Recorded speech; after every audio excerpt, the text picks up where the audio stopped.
ઝાઝા ભાગે મંદિરે જાય ને એટલે આમ આમ હાથ જોડે અને આંખું બંધ કરી દે, પછી આમ કરીને વી આવે. હા કે ના?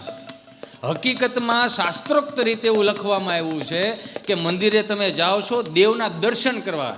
દર્શન કરવા એટલે ખુલ્લી આંખે તમે દેવના દર્શન કરો. એ મૂર્તિનું જેટલું તેજ છે એ તમારી આંખોમાંથી લઈ અને હૃદયમાં સમાવેશ કરો.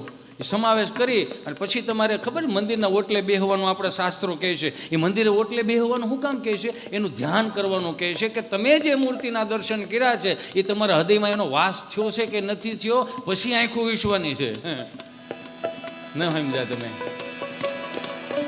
એમને આંખું બંધ કરીને વી આવે. ભગવાન કે હું આમ કરું છું પણ જોતો તો ખરો. મને પૂછે કે ભગવાન આવી રીતે કોઈ પણ દેવના દર્શન કરવા દો, માથે આમ ચક્ર હાલતું હોય અને આવી રીતે આમ કરે, શું કામ કરતા છે? આશીર્વાદ દે? ના ના, આશીર્વાદ નથી દેતા. એટલે કે શાંતિ રાખો ને થાય આ બધું એલા.